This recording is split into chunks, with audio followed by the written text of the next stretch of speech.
कैसे हो दोस्तों आप लोग? आई होप आप सब अच्छे से पढ़ाई कर रहे होगे और अपना क्लास 11th का जो टॉपिक है उसको नोट्स बना रहे होगे और जो होमवर्क दे रहा था वो होमवर्क कर रहे होगे। दोस्तों, हमने मूल कॉन्सेप्ट में यानी कि some basic concept of the chemistry, इसमें हमने पिछले लेक्चर में देखा था कि कैसे हम न्यूमेरिकल सॉल्व करते हैं। आज के लेक्चर में हम इस चैप्टर को ही फिनिश कर देंगे। आप सोचो, मैंने इस चैप्टर को फिनिश करने में ज़्यादा टाइम नहीं लगाया आप लोगों के लिए। इन जनरल लोग इस चैप्टर को फिनिश करने में 1 वीक लेते हैं, बट मैंने आपको 4 या 5 लेक्चर्स में फिनिश कर दिया बिकॉज़ मैं ये चाहता हूँ कि आप क्वेश्चंस की प्रैक्टिस करो बिकॉज़ इस चैप्टर में ना मेन क्वेश्चंस ही आते हैं। तो मैं समझाऊँगा भी ना आपको, तो क्वेश्चंस के थ्रू ही समझाने वाला हूँ, ठीक है? और हम एनसीईआरटी के एक-एक क्वेश्चंस डिस्कस करेंगे, है ना? मूल कॉन्सेप्ट के एनसीईआरटी के क्वेश्चंस हम अगले लेक्चर में डिस्कस करने वाले हैं दोस्तों। ठीक है? आज मैं इस चैप्टर को पूरा ही फिनिश कर दूँगा आपके लिए और मैं कंप्लीट थ्योरी आपको पढ़ाने वाला हूँ इस चैप्टर का। तो देखो दोस्तों, हमने ना अब तक जो भी पढ़ा है मोल कॉन्सेप्ट के बारे में, सारी चीज़ें हम पढ़ चुके हैं। आज जो हम पढ़ने वाले हैं ना, वो स्टीयोकेमिस्ट्री के बारे में। स्टीयोकेमिस्ट्री होता क्या है? स्टीयोकेमिस्ट्री किसको कहते हैं? ये एक ऐसा टॉपिक है जो कि नीट के और जेईई के बच्चों के लिए सिर दर्द होता है। बिकॉज़ इसमें ना आपको मोल के ना बेसिक थ्योरीज़ आपको देखने पड़ेंगे। कितने मोल कितने से रिएक्ट कर रहे हैं तो प्रोडक्ट कितने मोल का बन रहा है। उसमें लिमिटिंग रिएजेंट कौन-सा है? कितना प्रोडक्ट बना है और कितना रिएक्टेंट अनरिएक्टेड है। हम इन सब सारी चीज़ों को देखने वाले हैं इस चैप्टर के अंदर। तो आज हम स्टीयोकेमिस्ट्री में क्या करेंगे? इनके बारे में पढ़ेंगे। With the help of question हम इसके 1-2 क्वेश्चंस की प्रैक्टिस करेंगे। उसके बाद हम एक लास्ट टॉपिक जो हमारा आता है एम्पिरिकल एंड मॉलिक्यूलर फार्मूला का, उसको भी टच करने वाले हैं। तो हम इस चैप्टर को ही आज ट्राई करेंगे कि we will try to finish this chapter, okay? And in the next chapter will take the questions, okay? तो चलो स्टार्ट करते हैं दोस्तों। जो स्टीयोकेमिस्ट्री होता है वो क्या होता है? तो स्टीयोकेमिस्ट्री को समझने से पहले जो बेसिक चीजें हैं, that is what is law of conservation of mass. Law of conservation of mass क्या कहता है? Law of conservation of mass ये कहता है कि कोई भी बैलेंस्ड केमिकल रिएक्शन में मास हमेशा कंजर्व्ड रहेंगे। कोई भी बैलेंस्ड केमिकल रिएक्शन में, ध्यान से सुनना दोस्तों मेरी बात। मैंने बोला balanced chemical reaction, that means कि बैलेंसिंग तो इंपॉर्टेंट है। तो किसी भी बैलेंस्ड केमिकल रिएक्शन में मास हमेशा कंजर्व्ड रहेंगे। इसका क्या मतलब है? इसका ये मतलब है कि मास can neither be created nor be destroyed, है ना? मास हमेशा कंजर्व्ड रहेंगे, दैट इज रिएक्टेंट के जितने मास थे प्रोडक्ट के भी उतने ही मास। ठीक है दोस्तों, इसको हम समझते हैं। जैसे कि पानी का बनना, वाटर मॉलिक्यूल का बनना, that is H2 plus O2 is equal to H2। अब H2O के अंदर हम ये देख रहे हैं, इसको बैलेंस करना चाहते हैं, तो हमने इसको बैलेंस किया हुआ है। हम ये देखते हैं कि यहाँ पर H2 के 2 मोल्स हैं, O2 के 1 मोल्स हैं और H2O के 2 मोल आपके फॉर्म हो रहे हैं। इसका क्या मतलब है सर? समझो, इसका ये मतलब है कि when 2 moles of hydrogen gas react with 1 mole of oxygen, then 2 moles of H2O is formed। समझना मेरी बात को। 2 moles of hydrogen gas react with 1 mole of oxygen to form the 2 moles of water molecule। That means मैं इसको क्या बोल सकता हूं, यहां पर मेरे पास 2 moles क्या है? H2 का है। 1 mole क्या है दोस्तों? O2 का है। और ये दोनों मिलके क्या बना रहे हैं? 2 मोल H2O का। समझ में आया? This is called stereochemistry. जब आपके उसके कोएफिशिएंट के हेल्प से आप ये पता लगाते हो कि कितने मोल रिएक्ट करेंगे तो कितने मोल का प्रोडक्ट बनेगा। ध्यान से सुनना मैं क्या बोल रहा हूं। कितने मोल रिएक्ट करेंगे तो कितने मोल का प्रोडक्ट बनेगा, ये हम कैसे पता लगाएंगे दोस्तों? स्टीयोकेमिस्ट्री से पता लगाते हैं। कितना खूबसूरत चीज है स्टीरियोकेमेट्री का, और बच्चे इसमें परेशान होते हैं। आज के बाद आप कभी परेशान नहीं होगे क्योंकि मैं आपको बिल्कुल बेसिक से समझाने वाला हूँ। आगे बढ़ते हैं दोस्तों। आगे क्या है, इसको मैं कई सारे तरीके से लिख सकता हूँ। ध्यान से देखना, ये एक इक्वेशन है जहां पे मैंने 2 mole of H2 reacting with the 1 mole of O2 to form the 2 mole of H2. This statement is very simple, है ना? बट इस स्टेटमेंट के कई सारे मीनिंग हो सकते हैं। हम इन सारे मीनिंग को समझेंगे, यानी कि हम इस रिएक्शंस को इन टर्म्स ऑफ मोल समझने वाले हैं, इन टर्म्स ऑफ मॉलिक्यूल समझने वाले हैं और इन टर्म्स ऑफ वॉल्यूम समझने वाले हैं। हम तीनों के टर्म्स पे इस रिएक्शंस को अच्छे से समझेंगे और देखेंगे कि स्टोइकियोमेट्री इतनी खूबसूरत चीज है कि एक सिंपल रिएक्शन से किस तरीके से हम डिफरेंट उसके मीनिंग निकाल सकते हैं। तो जैसे कि मैंने आपको बोला था, यहाँ पर क्या इसके रिएक्शंस की मीनिंग है कि मेरे पास 2 मोल क्या है दोस्तों, H2 के हैं और 1 मोल किसका है दोस्तों, O2 के हैं। तो क्या फॉर्म हो रहा है दोस्तों, 2 मोल H2O। तो हमने क्या सीखा यहाँ पर कि भाई 2 मोल जब H2 का लोगे ना आप और 1 मोल O2 का लोगे तो 2 मोल्स H2O के फॉर्म होंगे। ये तो हमने अभी सीखा था। इन कोएफिशिएंट की हेल्प से हम इसके नंबर ऑफ मोल्स निकाल रहे हैं। अब हम क्या करेंगे, अब हम सिंपल सी चीज देखेंगे कि नंबर ऑफ मॉलिक्यूल्स कैसे निकालेंगे। अब आप मेरे को एक चीज, छोटी सी चीज बताओ, क्या मैंने आपको ये सिखाया है या नहीं सिखाया है कि moles is equal to number of molecules divide by N. क्या ये चीज मैंने पढ़ाई है आपको, moles is equal to number of molecules divide by N. तो यानी कि यहां से दोस्तों क्या ये नहीं निकल के आ जाएगा कि मोल्स और इनटू एन को जब मैं मल्टीप्लाई कर दूंगा तो मेरे पास नंबर ऑफ मॉलिक्यूल्स आ जाएंगे, है ना? यहां से ये निकल के आ जाएगा।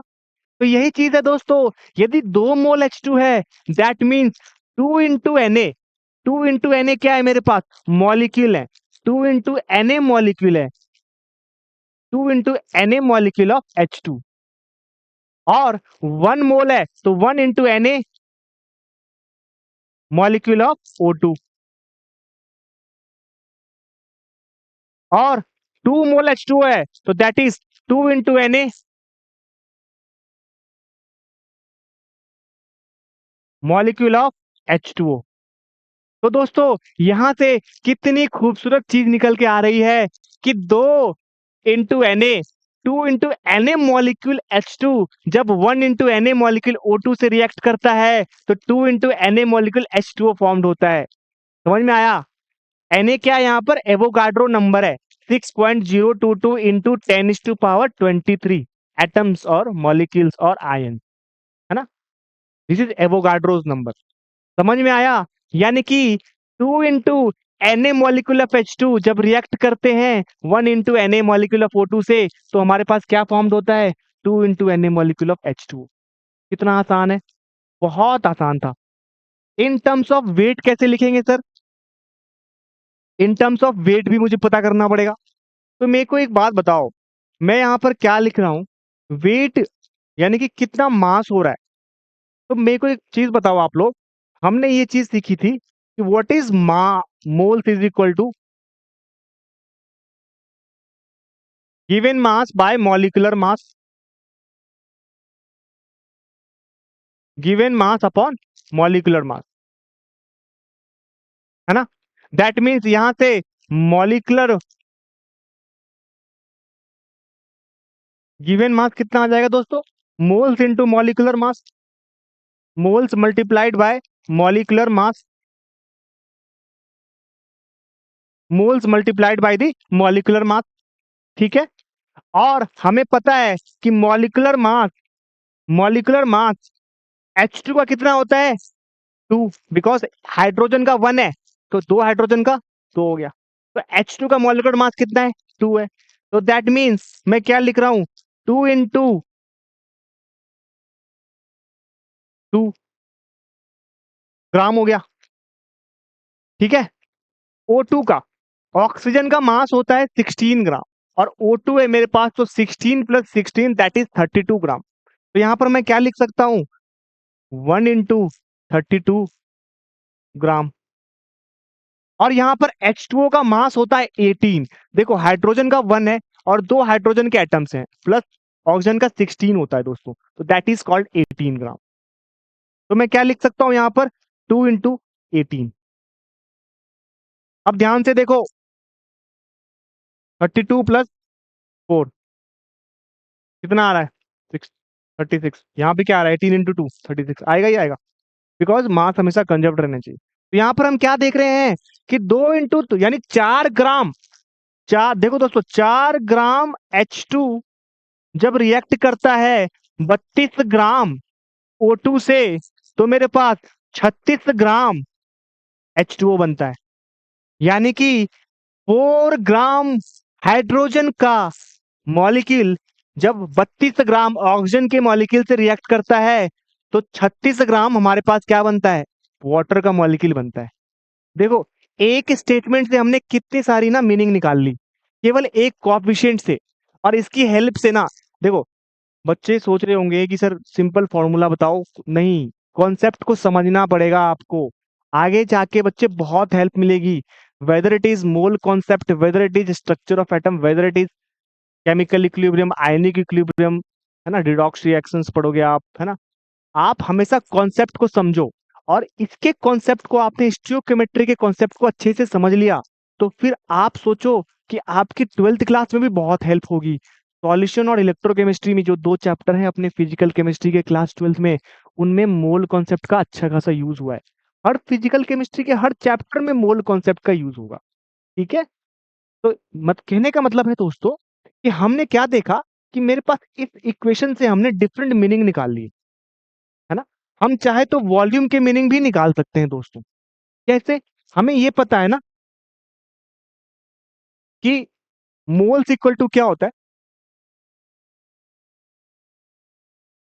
वॉल्यूम एट एसटीपी और एनटीपी डिवाइड बाय 22.4 लीटर। तो यहां से हम क्या निकाल लेंगे, वॉल्यूम निकाल लेंगे।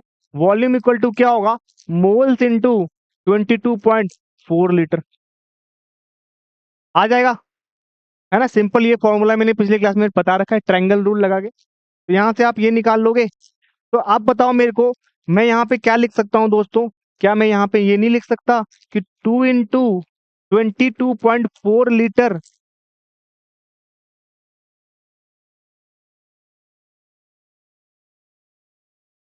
2 इंटू 22.4 लीटर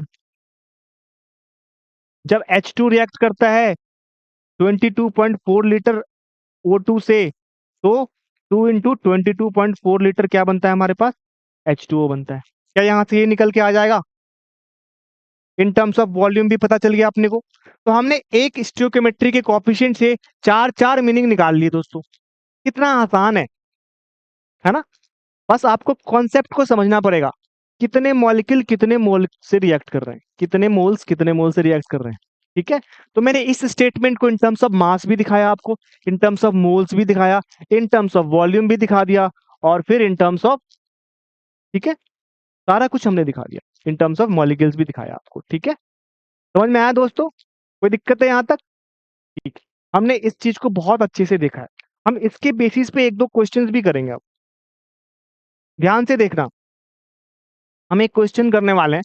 तो पहले तो ये समझो कि मान लो ये जो केमिकल इक्वेशन थी ना, मैं आपको स्टोइकियोमेट्री बहुत डिटेल में पढ़ा रहा हूँ दोस्तों। मैं चाहता तो आपको सिंपल सी चीज लिखा के निकल सकता था, बट मैं ये चाहता हूँ कि आप इतने अच्छे से स्टोइकियोमेट्री को सीख लो कि आज के बाद आपको कभी भी स्टोइकियोमेट्री में प्रॉब्लम ना हो। तो बिल्कुल बेसिक से समझाने वाला हूँ, और उसके बाद आपको हायर लेवल पे लेके जाऊंगा मैं। तो यहाँ पर आप ध्यान से देखो, तो आपको क्या समझ में आ रहा है कि मैं इस इक्वेशन को दो तरीके से बैलेंस कर सकता हूँ। एक तो ये रहा कि मैंने हाफ O2 लिख दिया तो बैलेंस हो गया, और दूसरी चीज मैंने क्या करा,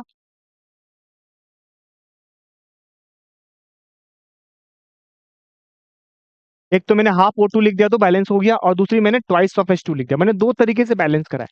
अब मैं क्या कर रहा हूँ, मोल का रेशियो ले रहा हूँ। मोल का रेशियो का मीनिंग क्या है सर, मैं यहाँ पे क्या कर रहा हूँ, moles of H2 divide by moles of H2। इसके कितने मोल हैं, अभी बताया था 1 मोल है, यहाँ पर दिख रहा है, और H2 के कितने मोल है, 1 मोल है। तो इन दोनों की मोल का रेशियो कितना होगा दोस्तों, 1:1। अच्छा, यदि मैं H2 का मोल लूं और H2O का मोल लूं, फिर रेशियो कितना आ रहा है। तो H2 का मोल और H2O का मोल देखो ध्यान से, तो मेरे पास H2 का कितना मोल है? 1 है। और H2 का कितना है दोस्तों? 1। तो रेशियो कितना आएगा? 1:1, है ना? और यदि मैं O2 का मोल लूं और H2O का मोल लूं, यहां पर मैं किसका मोल ले रहा हूं? H2 का और H2O का, O2 का। तो H2 के कितने मोल है भाई? H2 के कितने मोल है? 1 मोल है। और O2 के कितने हैं? 1/2। तो इनका रेशियो 2 आ जाएगा। ये जो रेशियो है ना, ऑलवेज आपका सेम होना चाहिए। यानी कि आप इस इक्वेशन को यदि ऐसे बैलेंस करते हो ना, तब भी रेशियो आपका यही निकल के आना चाहिए। दैट इज H2 और H2O का रेशियो जो है ना, 1:1 ही आना चाहिए आपका। तभी आपका सही तरीके से बैलेंस हुआ है। तो यहाँ पर चेक करते हैं H2 और H2O का रेशियो क्या आ रहा है। H2 का कितना है मोल? 2। और H2O का कितना है? 2। ये 2 1:1 आ गया। और यहाँ चेक करो H2 और O2 का रेशियो। H2 का कितना आ रहा है दोस्तों? 2। और O2 का 1। तो ये भी क्या आ गया? 2 हो गया रेशियो। आ गया समझ में? कोई दिक्कत है यहाँ तक? है ना? तो इसलिए मैं कहता हूं कि मोल कॉन्सेप्ट में स्टोइकियोमेट्री ना बहुत सही चीज है, समझने में भी अच्छी चीज है, और क्वेश्चंस करते टाइम भी। ठीक है? आपको मैंने बहुत डिटेल्स में ये चीजें बताई है कि कैसे आप इक्वेशन को सॉल्व करोगे, किस तरीके से आपको इस स्टोइकियोमेट्री के हेल्प से ये देखना है कि कौन सा कोएफिशिएंट कितने मोल्स को रिप्रेजेंट कर रहा है। ठीक है? आगे बढ़ते हैं दोस्तों। इन जनरल मान लो एक इक्वेशन दे दिया गया, जो मेरा P जो है वो Q में कन्वर्ट हो रहा है। P का कोएफिशिएंट A है और Q का कोएफिशिएंट B है। ध्यान से सुनना, मैं दोबारा बोल रहा हूं। P मेरा Q में कन्वर्ट हो रहा है और P का कोएफिशिएंट A है और Q का कोएफिशिएंट B है। तो यहां पर हम क्या देखेंगे? Moles of P by moles of Q एक क्या होना चाहिए? A बाय B, अभी बताया था, है ना? Moles of P divide by moles of Q क्या होगा? A by B, which is equal to stoichiometric coefficient of A divide by stoichiometric coefficient of B. That means इनका जो मोल निकल के आएगा ना, वो ए और बी के इक्वल होना चाहिए। समझ में आया? ये दिस इज स्टोइकियोमेट्रिक कोएफिशिएंट। स्टियो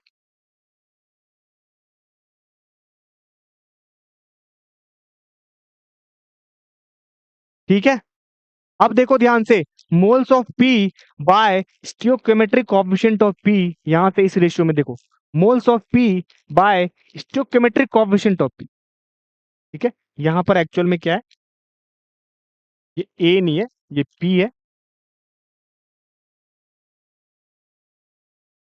और ये क्या है? क्यू है। तो क्या लिखा हमने? Stoichiometric coefficient of P divide by stoichiometric coefficient of Q।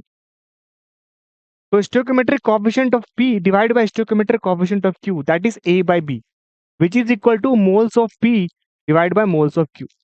That means कि moles of P divide by stoichiometric coefficient of P is equal to moles of Q divide by stoichiometric coefficient of Q, है ना?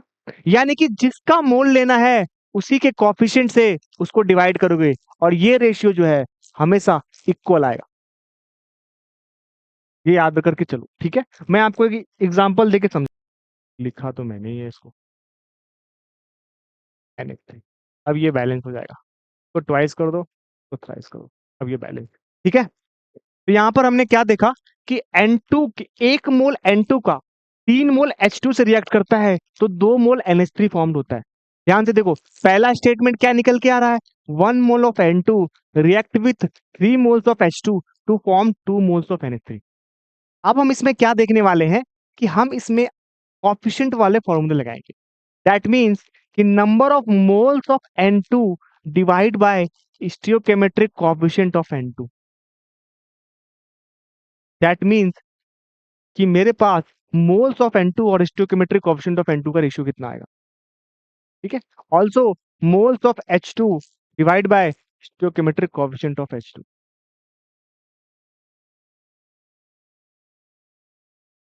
ठीक है?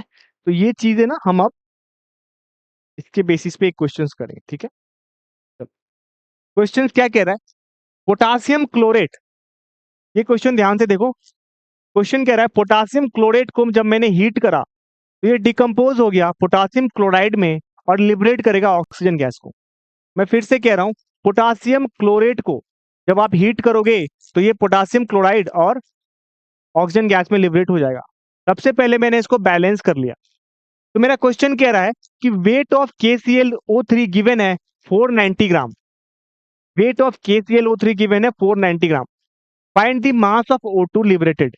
कह रहा है कितना O2 liberate हुआ है, मेरे को ये बताना है कितना O2 लिबरेट हुआ है। तो अब हम इसको सॉल्व करेंगे आराम से, ठीक है। ध्यान से देखना। सबसे पहली चीज हमने क्या देखा कि KClO3 का मास कितना गिवन है, 490 ग्राम। हम सबसे पहले KClO3 का मोल्स निकालेंगे, है ना, number of moles of KClO3। तो मेरे को एक बात बताओ दोस्तों, मेरे पास यदि KClO3 गिवन है तो पोटासियम का जो मास है ना 39 है, क्लोरीन का 35.5 है, एंड ऑक्सीजन का जो मास होता है, मॉलिक्यूलर मास की बात कर रहा हूं मैं, वो 16 एटॉमिक वेट की बात। तो यहां पर मेरे पास KClO3 है, तो दैट मीन्स कि 39 plus 35.5 plus 16 into 3 that is 48। ये कितना आएगा, 122.5 122.5 ग्राम आएगा। देखो मैंने अभी यहाँ आपके सामने कैलकुलेट करा, KClO3 मेरा गिवन था, दैट मीन्स पोटासियम कितना है, 39 है। पोटासियम का एटॉमिक वेट 39 होता है, क्लोरीन का 35.5 होता है, तो chlorine is 35.5 and oxygen is 16। Since 3 molecules, oxygen कितने हैं, 3 एटम्स हैं, तो 16 इंटू 3 कर दिया मैंने, that is 48। Now 39 plus 35.5 plus 48 that is equal to 122.5 gram. ये कितने ग्राम है दोस्तों, 122.5, 122.5 ग्राम। ये इसका मॉलिक्यूलर मास आ गया। अब जब मॉलिक्यूलर मास आएगा दोस्तों, तो क्या मैं नंबर ऑफ मोल्स निकाल लूंगा, number of moles of KClO3 कितना निकल के आ जाएगा, ये आएगा गिवन मास अपॉन मोलर मास। फॉर्मूला मैंने आप लोगों को बता रखा है, गिवन मास अपॉन मोलर मास, गिवन मास अपॉन मोलर मास।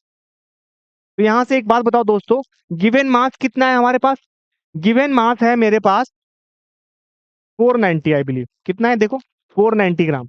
तो गिवन मास कितना है 490, और मोलर मास आई थिंक 122.5 आया है। देख लेते हैं, चेक कर लेते हैं। हाँ जी सर 122.5 आया है। तो हमने क्या करा, इसके नंबर ऑफ मोल्स निकाल ली। अब नंबर ऑफ मोल्स निकालोगे, इसको आपको डिवाइड करना है, कितने टर्म्स में हो रहा है, आई थिंक 4 टाइम्स में आना चाहिए। चेक कर लेते हैं,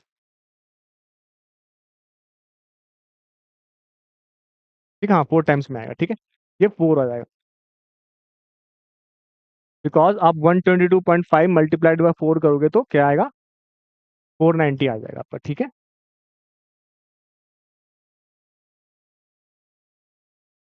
अब देखो मेरे पास मोल्स इसके 490 आ गए। अब ये क्या कह रहा है मेरा क्वेश्चन के अंदर, मेरे को ये बताना है कि O2 के कितने मास लिबरेट हुए हैं। तो मैं क्या लिखूंगा, याद करो मैंने आपको क्या ट्रिक बताया था कि हम क्या करेंगे, stoichiometric coefficient of P divide by stoichiometric coefficient of, है ना, number of moles of P divide by stoichiometric coefficient of P is equal to number of moles of Q divide by stoichiometric coefficient of Q। ये formula मैं लगाने वाला हूं यहाँ। तो मैं क्या लिख रहा हूं कि नंबर ऑफ मोल्स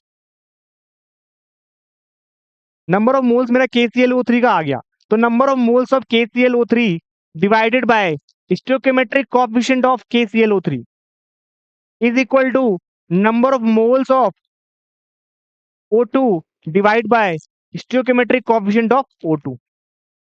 तो दोस्तों यहां से क्या निकल के आ जाएगा, मोल्स ऑफ KClO3 कितना आ गया, 4 आ गया, और स्टोइकोमेट्रिक कोएफिशिएंट कितना दे रखा है दोस्तों, कोएफिशिएंट कितना है इसका, 2 गिवन है। देखो twice of KClO3, that means divide by 2 is equal to number of moles of O2 नहीं पता सर हमें, divide by stoichiometric coefficient of O2। O2 का स्टोइकोमेट्रिक कोएफिशिएंट कितना है दोस्तों, थ्राइस है, थ्राइस ऑफ O2 गिवन है, तो दैट मींस यहां पर आप क्या लिखोगे, थ्राइस। तो यहां से ये 2 टाइम्स में कैंसिल आउट हो जाएगा, यहां से number of moles of O2 कितना आएगा दोस्तों, 6 आ जाएगा। Number of moles of O2 कितना आ गया, 6 आ गया। अब आप मेरे को एक चीज बताओ, यदि मुझे number of moles of O2 निकल के आ गया, तो क्या मैं moles is equal to given mass upon molar mass नहीं लगा सकता। ये फॉर्मूला मैंने आप लोगों को सिखाया है ना दोस्तों। तो that means 6 is equal to given mass क्या है पता नहीं सर बताना है। That means 6 is equal to mass divide by molar mass. O2 का मोलर मास कितना होगा? ओ ऑक्सीजन का 16 होता है, O2 का कितना होगा? 16 प्लस 16 दैट इज 32। यदि ऑक्सीजन का 16 है तो O2 का कितना होगा दोस्तों? 16 plus 16 that is 32।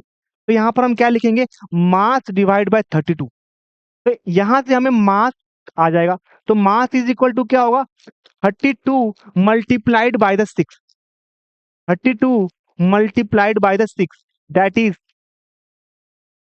192 gram. That is 192 ग्राम। ठीक है।